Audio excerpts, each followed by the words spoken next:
Bon, je refais une petite vidéo, bon, en même temps, elle est récréative, parce qu'on se connaît tous par cœur.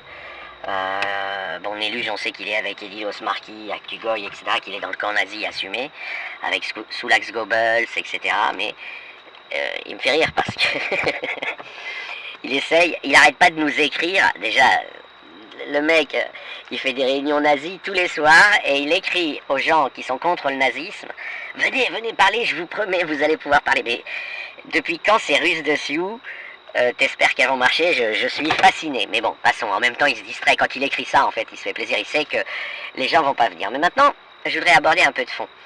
Les réunions islamistes et nazis, et c'est cette alliance qu'on voit, et qui ont aussi attiré des activistes nazis encore plus intenses, enfin encore plus engagés, et, comme Fille de Pulpe, anciennement Pandora, etc. Bon, il a dû sauter, mais d'autres ont pris le relais. Elles se déroulent en vase clos, je l'ai déjà dit, au sein des théories.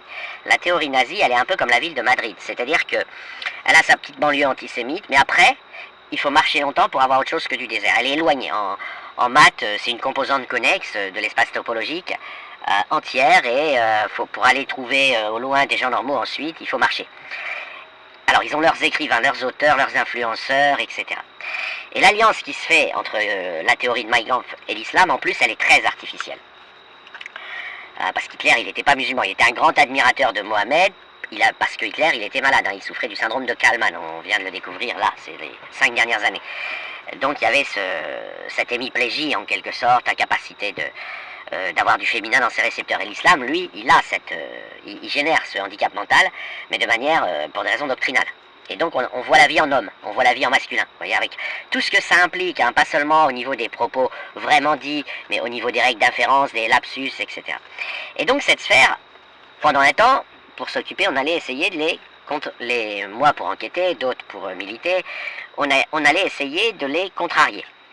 Et l'image que je fais souvent, et je pense que les gens ont fini par comprendre de manière subconsciente en fait, l'image que je fais souvent, c'est que prenez deux groupes. Un groupe, ce sont des sourds de naissance, mais qui en plus sont prétentieux, qui commandent une zone, un pays, et ils sont contre, quand ils voient des gens qui dansent, ils les considèrent du haut de leur supériorité comme des fous, parce qu'ils bougent leur corps pour rien, vous voyez. Mais vous pouvez pas leur expliquer qu'ils sont sourds de naissance parce que ils détiennent la vérité, etc. Voilà, ça passera pas. Puis de toute façon, voilà, c'est les dominants du coin. Donc ça, c'est l'islam, si vous voulez. Et puis vous avez les gens qui ne sont pas sourds, qui entendent, mais ils sont contre la danse et les discothèques. Par exemple, des royalistes, des traditionalistes, des mouvements un peu putrides, salaces. Généralement, ils ont beaucoup de sympathie pour Hitler, pour Renoir, etc.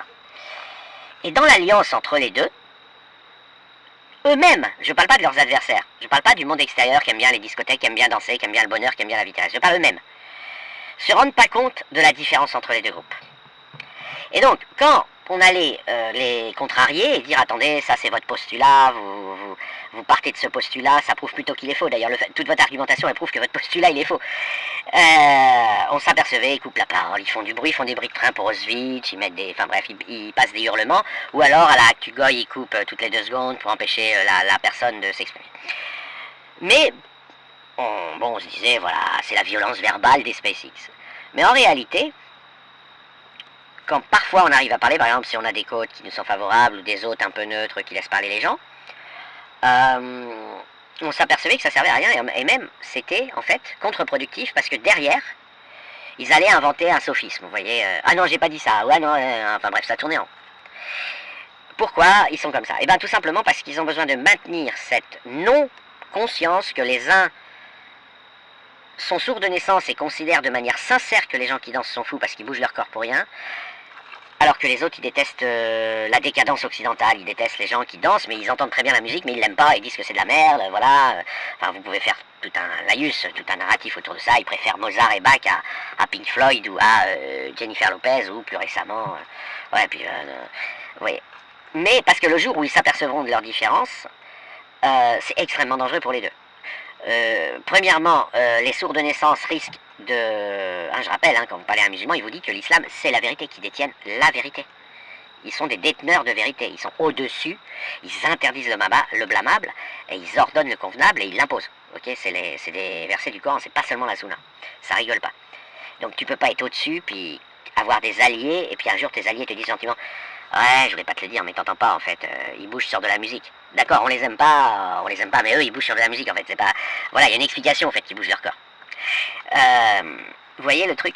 Et donc en fait c'est beaucoup plus intéressant pour nous qui observons ces sphères pathologiques de les laisser parler. Hein. Franchement, jamais, je n'aurai jamais la qualité de lapsus, de CSC, de gens qui se tirent des balles dans le pied quand tu les laisses s'engueuler entre eux alors qu'ils sont d'accord.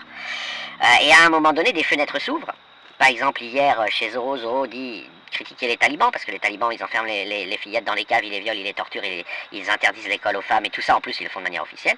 Et vous avez Piu Piu, qui est LFiste, qui est venu défendre les talibans en disant que c'était le monde blanc et la blanchité qui avaient décrété qu'on devait respecter les femmes et les envoyer à l'école, et que, voilà, faut pas regarder ça comme un absolu. Bon, bah, ça, vous ne l'aurez pas si vous êtes présent. Faut être absent, tout simplement. Parce que quand vous êtes absent, vous avez les langues se délient et vous avez les contenus réels. Je dirais pas qu'ils sont sincères, hein, parce que voilà, quelqu'un comme Zoro passe sa vie à empêcher de parler des musulmans plus francs, en disant ouais non mais on est en train de tomber dans le piège qui nous tendent, etc. Enfin, Zoro il se voit comme un grand leader de stratégie de communication, donc il dit ça faut pas le dire, ça on peut le dire, tout n'est pas bon à dire aux mécréants, même dans un space, etc. Voilà. Brésilien, il est un peu comme Zoro, mais il est moins... il essaye, mais il n'y arrive pas, quoi.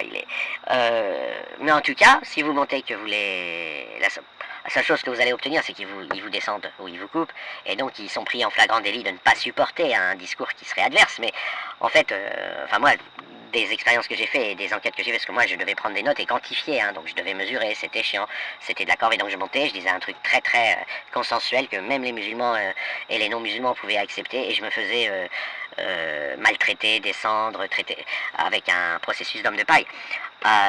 Mais en réalité on ne gagnait rien, parce que derrière, ça leur rappelait qu'ils ont des alliances hétérogènes entre différentes écoles, on va dire, de ressenti de l'islam. Okay, à l'intérieur de l'islam, et en particulier, en plus, si on étend le mouvement à l'antisémitisme non musulman, vous avez un islam, par exemple, marocain, une ambiance marocaine. Ils ont les mêmes textes, hein, c'est l'islam malikite, mais ils les vivent pas de la même manière. Et eux, évidemment, ils ne le savent pas. Donc nous, on sait ce qu'ils vont... On devine à l'avance quand est-ce qu'ils vont se disputer, quand est-ce que ça va se dégénérer. Et c'est intéressant. Mais pour ça, il faut qu'on soit pas là. Voilà. Nous, on présente en auditeur, éventuellement, mais... Enneluge, évidemment, au fond de lui, il sent que quand il fait venir comme ça tous les nazis, les familiers des Space, ça marchera mieux s'il y a des adversaires sur qui ils vont pouvoir taper en commun. Ça va lifter, en fait, ça va homogénéiser. Et donc, s'il n'a pas la présence de ces gens-là, moi, enfin, toutes diverses personnes non musulmanes, etc., il sait qu'en fait, il va ouvrir un space et ouvrir une fenêtre de plus, une dimension de plus dans laquelle on va entendre ces gens finalement faire plein d'aveux parce qu'ils vont se disputer entre eux. Ça a été, par exemple, je ne sais plus quand c'était il y a 3-4 mois, je pense. Je suis beaucoup moins actif maintenant parce que, voilà, j'ai une vie... mais quand il a... Non, c'était pas chez Néluge, en fait. Quand Jarod a rappelé le verset 23.6, hein, le verset 23.6 du Coran, il dit que tu peux faire ce que tu veux de ton esclave et que tu n'as pas à obtenir son consentement. Ça a d'ailleurs été popularisé récemment par Chaouch. Et Balti a commenté en disant c'est vrai, mais il ne faut pas le dire au monde occidental, il va s'en servir contre nous. Et Jarod disait la même chose, et on entendait piou piou, d'accord.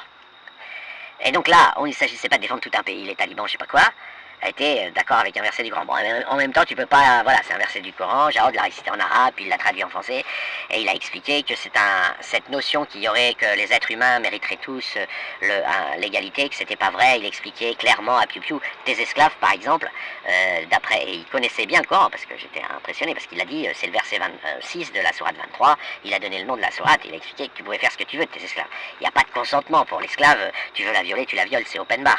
Et c'est autorisé, en plus de tes épouses.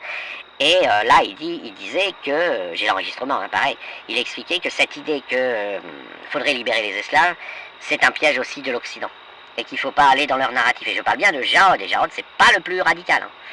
Mais là, il était, voilà, c'était leur moment Coran, avec Piu Piu, il expliquait ça à Piu Piu, et Piu Piu, elle entérinait tout. Voilà, elle s'est dit, l'esclave, je me mets pas à sa place, quoi. La femme... les Kurdes, les femmes kurdes qui sont capturées, torturées, violées à mort, les Perses qui sont capturés, violés, torturés par les mollahs, elle s'en fout, voilà, c'est fait partie, on va dire, des dégâts collatéraux de la défense de l'islam. Eh bien ça, on l'a pas si on est présent, parce qu'ils vont surveiller leurs mots. Alors que là, ils étaient en mode, c'était un après-midi, hein, c'était pas la nuit. Ils étaient en mode open bar. Et Néluge, en fait, c'était pas chez Néluge ça, mais Néluge, il était catastrophé et dépité parce qu'en fait, il avait ouvert un space et une scène, mais je me rappelle plus laquelle, hein, mais une scène à peu près similaire s'est déroulée chez lui, entre musulmans qui discutaient d'un point de Coran. Et Néluge, il a obtenu le résultat exactement inverse. C'est pour ça qu'il n'arrête pas de nous écrire en nous demandant de venir. Parce qu'il veut empêcher ça, tout simplement.